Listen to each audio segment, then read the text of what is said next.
While there are always a ton of big-time quarterback prospects each and every year, there are also plenty of players who at one point were ranked really highly on mock drafts, but then ended up falling either to the later rounds or not even getting drafted at all.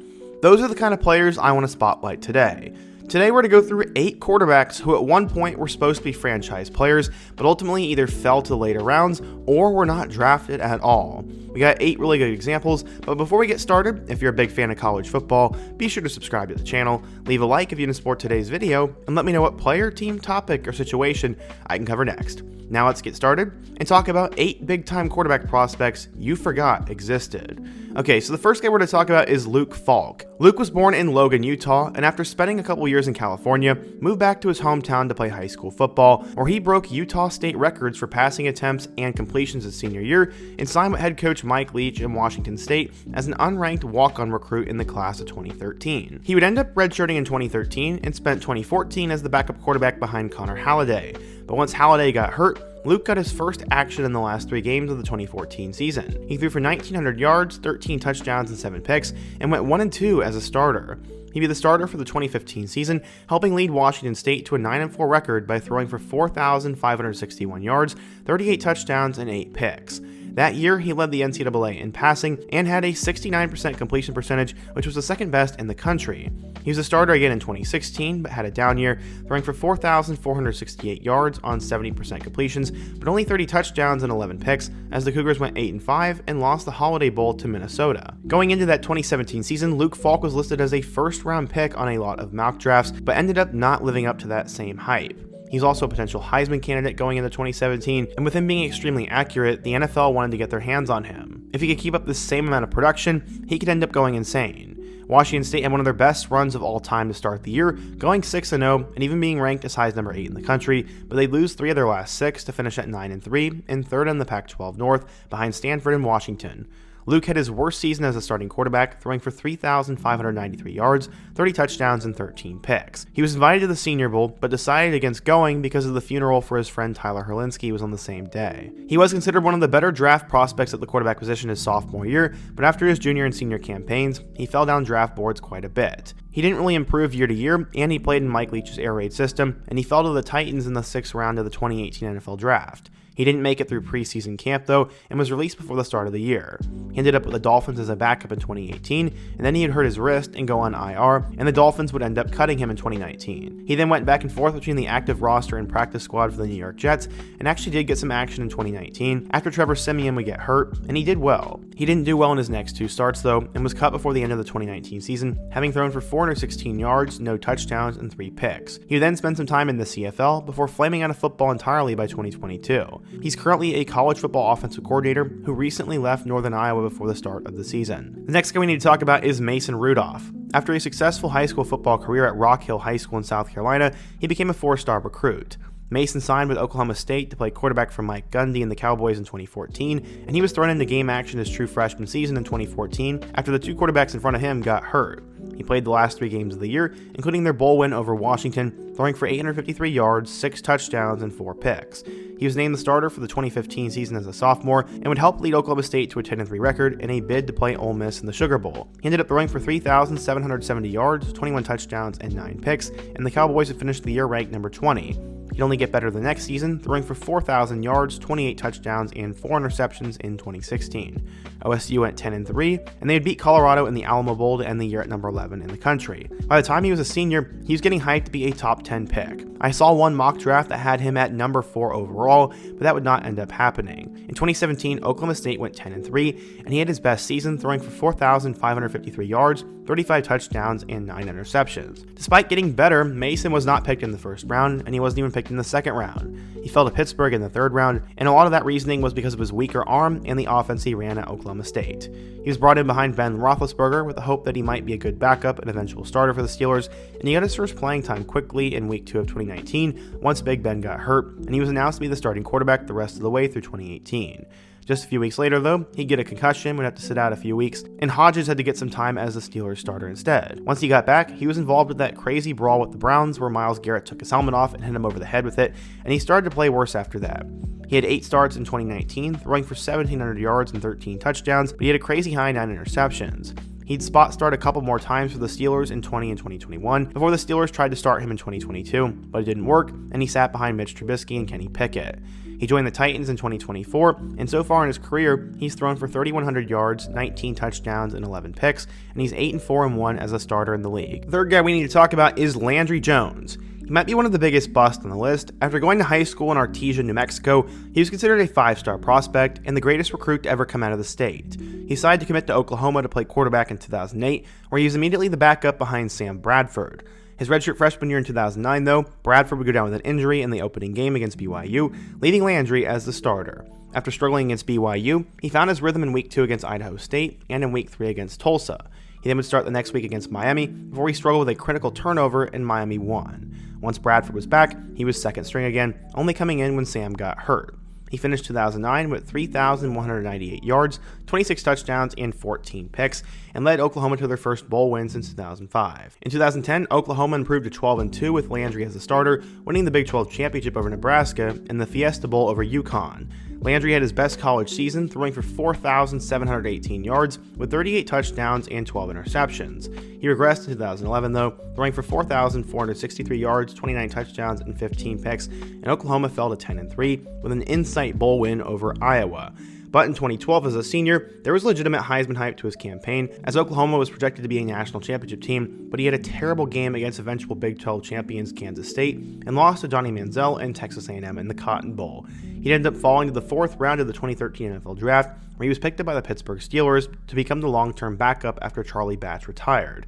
He didn't play at all in 2014 and was the third string behind Michael Vick in 2015. He got his first NFL playing time when Vick got hurt, throwing for 168 yards and a touchdown in Week 6. He'd play a little during that season, even starting 2 games, finishing the year at 500 yards, 3 touchdowns, and 4 interceptions. He got the majority of his starts when Big Ben was hurt, throwing for 558 yards, 4 touchdowns, and 2 interceptions, and then 239 yards and a touchdown in 2017. But once the Steelers drafted Mason Rudolph in 2018, he was cut. He spent a few weeks bouncing between the Jaguars and Raiders before getting a minimum wage construction job in 2019. He declined a contract from the AAF, but chose to join his old college coach Bob Stoops in the XFL with the Dallas Renegades. He started 3 games for them, and of course the XFL died, and he chose not to come back from football when it returned in 2023.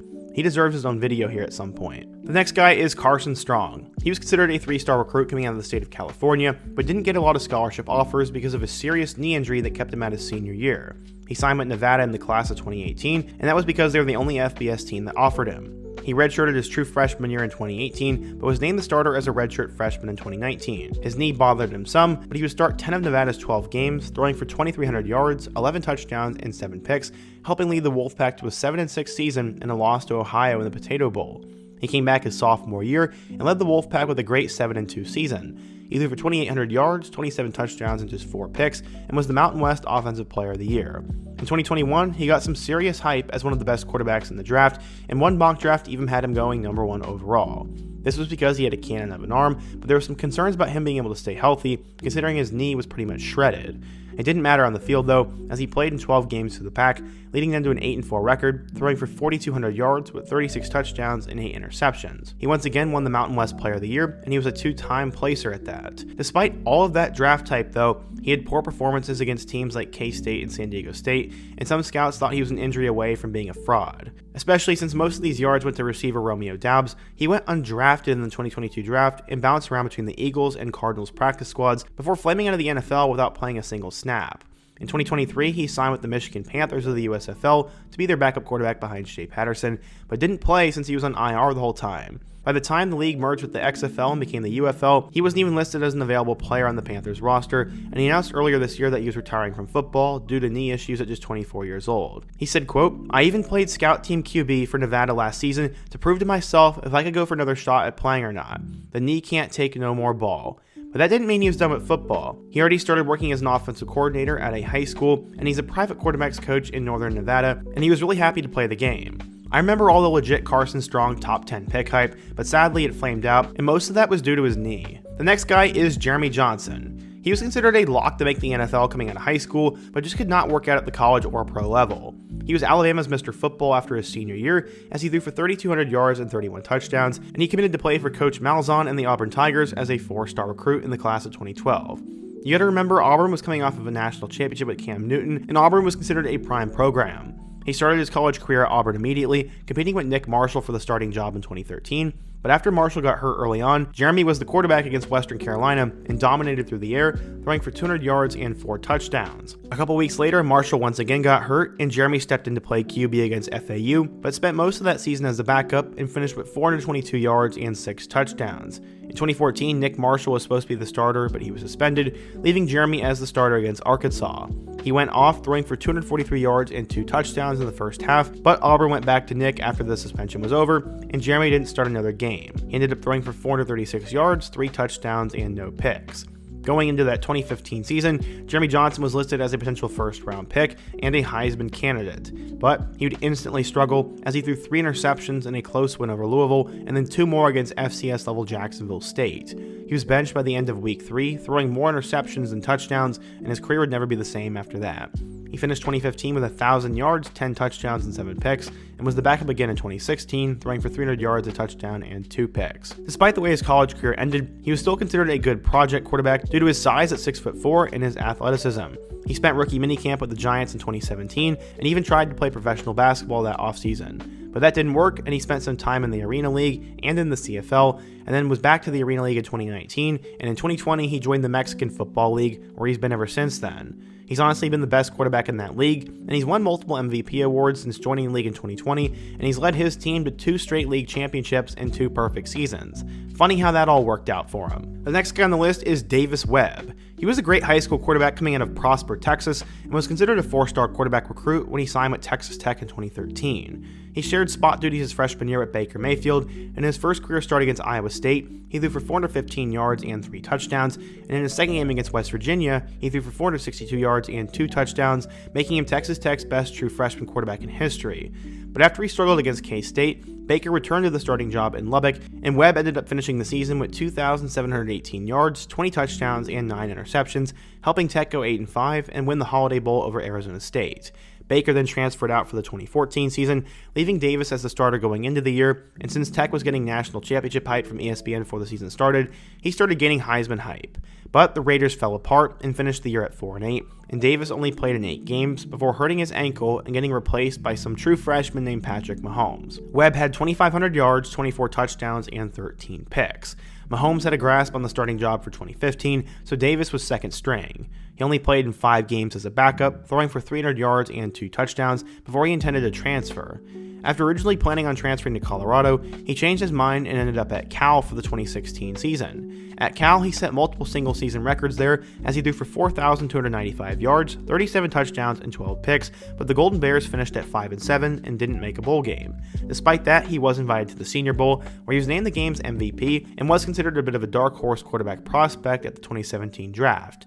He was taken in the 3rd round by the New York Giants, who wanted to develop him to replace Eli Manning, but their head coach Ben McAdoo mismanaged the whole quarterback room for 2017. Even though everyone wanted to start Davis as a rookie, the team chose to go with Eli Manning and Geno Smith instead, and he didn't get any playing time at all his rookie season. He's cut before the start of the 2018 season and ended up bouncing around the practice squads of the Jets and Bills, and the Bills actually made him their quarterback's coach before he ended up back with the Giants in 2021, where he was elevated to play in 1 game against the Packers. He went 23 of 40 for 168 yards and a touchdown and ran for another one. The Giants lost the game though, and they didn't bother playing him ever again. Since then, he's been working with the Broncos as their quarterback's coach since 2023. Our second to last guy is Charlie Brewer. There might not have been more of a tragic story on the list than Charlie Brewer. Coming out of Lake Travis High School in Austin, Texas, Charlie was considered one of the better 3-star quarterbacks in the class of 2017.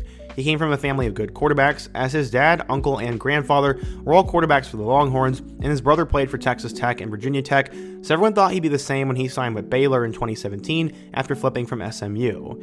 But Baylor was entering a rebuild year in 2017 under Matt Rule, and they finished with a terrible 1-11 record. They were so bad that they sent Charlie out there to start in Week 9, and he finished the season as the starter, and in those 4 games, he threw for 1,500 yards with 11 touchdowns and 4 picks, and was named one of the Big 12's Offensive Freshmen of the Year. He returned in 2018 as the Bears starter in 12 games, helping lead the Bears to a 7-6 record with a win over Vanderbilt in a bowl game. He threw for 3,000 yards and 19 touchdowns and 9 interceptions.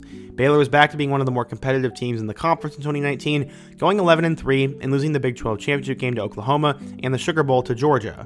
Charlie threw for 3,100 yards with 21 touchdowns and 7 interceptions as the unquestioned starter, but suffered a huge concussion in the Big 12 championship game, and he left the game and took another huge hit against Georgia. His senior year at Baylor in 2020, he threw for 1,900 yards with 14 touchdowns and 8 picks. From there, he moved on to Utah, where he was named the Ute starting quarterback going into 2021. But after only 3 games, he was benched after a loss to BYU and an overtime loss to San Diego State, finishing with just 400 yards and 3 touchdowns and 3 picks. Somehow again, he was able to transfer, as this time he'd go to Liberty, where he was named the team's starting quarterback going into 2021. But in his first quarter, he broke his throwing hand and finished that year playing in 3 games, completing 8 of 13 passes for 52 yards and an interceptions. He could have been a great quarterback, but he just kept getting hurt at bad times and missed huge chunks of seasons. There was also many concerns about repeated head hits, and I remember seeing a lot of draft hype for him to go in the second round during that 2019 season when he was putting Baylor on his back. After that, he ran out of college eligibility and signed a contract with the Ottawa Red Blacks of the CFL, but did not make the roster and was then cut. He's been out of football ever since. So the final guy we need to talk about is Brandon Wimbush. He was a big deal coming out of the state of New Jersey, as he was their Gatorade Player of the Year and was considered a 4-star recruit in the class of 2015 and the 3rd best dual threat quarterback behind Jarrett Stidham and Kyler Murray. He committed to Brian Kelly and the Notre Dame Fighting Irish, where he was the backup behind Deshaun Kaiser for 2 years in 2015 and 16 before Kaiser announced he was declaring for the NFL draft. He took over the starting job for the Irish in 2017 as a redshirt sophomore, and he had 184 yards, 2 touchdowns, and an interception, as well as 100 yards and a touchdown on the ground in his first start against Temple. He then ran for over 200 yards and 4 touchdowns in a game against Boston College, and later threw for a career-high 280 yards against Wake Forest. But despite being a good dual-threat quarterback, he wasn't all that elite of a quarterback for Notre Dame. In some of those games, he threw for less than 100 yards and looked plain bad throwing the football, meaning he had to rely on his legs to move the ball forward. The Irish went 10-3 and beat LSU in 2017, but Brandon was benched halfway through that year for Ian Book. He finished 2017 with 1,800 yards, 16 touchdowns and 6 picks, and 800 yards and 14 touchdowns on the ground. He would return to being the team's starter in 2018, but did not perform well in his first 3 starts, and Ian Book took over once again. When Book got injured in the last game against Florida State, Brandon took over for the last time. He finished the year at 719 yards, 4 touchdowns and 6 picks, as well as 356 yards and a rushing touchdown in 6 games. After the year, he announced he'd be transferring and ended up at UCF as a grad transfer. He'd play in 6 games for the Knights, but would only start in 1, going 13 of 24 for 167 yards and 2 touchdowns. After his college career, Brandon couldn't find an avenue to the NFL and chose not to play in any of the spring leagues either, and instead founded a business with Blake Barnett that focuses on connecting college athletes with NIL opportunities. He said, quote, "There was a lot of opportunities that we weren't able to take advantage of and things that were put in front of our face when I was at Notre Dame. I think that's what made me want to be a part of this to fully empower the college athlete." While Brandon Wimbush wasn't exactly being mocked as a first-round pick, his insane athleticism, his size, and his cannon for an arm were all something that scouts loved, and I remember him being a huge project what-if prospect. But yeah, today we talked about 8 different quarterbacks who at one time or another were considered potential future franchise quarterbacks. Some of them made the NFL, some of them didn't, and some of them had bust careers. But either way, that's what happened to them, and I hope you guys enjoyed today's video. If you did, be sure to leave a like, let me know what player or quarterback I should put in my next video, and also don't forget to check out all my other videos on the end screen, and I hope to see you guys again soon, but until next time, peace.